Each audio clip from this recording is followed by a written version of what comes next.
Vidyasri Subramaniam thought for the day. இன்றைக்கி video ஒரு illusion பற்றி. இல்யூஷன்னா என்ன? மாயை. ஒன்று இருக்கிற மாதிரி இருக்கும், ஆனால் அது இல்லை.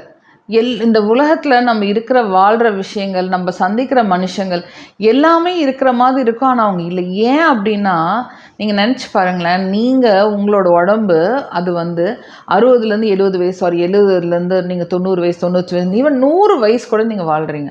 ஆனால் 100 வயசுக்கு அப்புறம் அந்த உடம்புக்கு ஒரு எக்ஸ்பைரி டேட் வந்துடுது இல்லையா? நீங்கள் அதுக்கு மேலே வாழ முடியாது. 120 வயசுன்னு கூட வச்சுக்கலாம், எது வேணால் வச்சுக்கலாம். ஆனால் அதுக்கு ஒரு குறிப்பிட்ட டைம் இருக்குது. ஆனால் உங்களுக்குள்ளே இருக்கிற ஆன்மா இருக்கு இல்லையா, அந்த ஆன்மாவுக்கு எக்ஸ்பைரி டேட்டே கிடையாது. அந்த ஆன்மா இருந்துக்கிட்டே இருக்கும். எப்போ இந்த ஆன்மாவும் இந்த உடம்பும் கனெக்ட் ஆகுதோ அப்போ தான் ஒரு ஃபார்மேஷன் வருது. இந்த ஃபார்மேஷன் தான் நம்மளோட வாழ்க்கை. இந்த இந்த உடம்பும் இந்த ஆன்மாவும் எப்போ சந்திக்குதோ அப்போ நம்ம பிறக்கிறோம் இல்லையா? அந்த பிறவி உண்மைதான். ஆனால் நம்ம பார்க்குற விஷயங்கள் உண்மை இல்லை.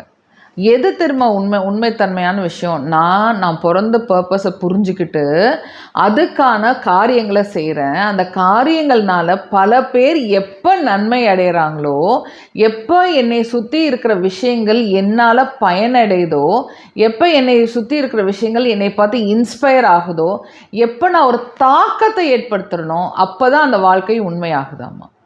ஸோ நீங்கள் நினைக்கிற மாதிரி சின்ன சின்ன விஷயங்கள் அது எல்லாமே இல்யூஷன், எல்லாமே ஒரு மாயை தான். அதெல்லாம் நம்பி இருக்க வேண்டாம்.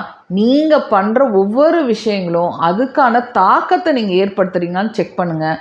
அந்த தாக்கம் மற்றவங்களுக்கு நல்லதை கொடுக்குதா கெட்டதை கொடுக்கலான்னு நீங்கள் செக் பண்ணிங்க அப்படின்னா அப்போ அந்த வாழ்க்கை உண்மையான வாழ்க்கையாயிருது. மித்தது எல்லாமே பொய், மித்தது எல்லாமே ஒரு நம்மளே இமேஜின் பண்ணுற மாயை தான். அது உண்மையான விஷயங்கள் இல்லை. நீங்கள் பண்ணுற ஒவ்வொரு செயல்களும் ஒவ்வொரு தாக்கத்தை ஏற்படுத்தணும். அந்த தாக்கம் பல பேருக்கு நன்மை கொடுக்குதா, அதுதான் ரொம்ப முக்கியமான விஷயம்.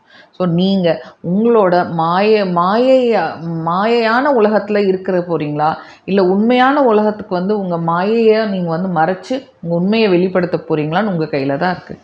ஓகேயா?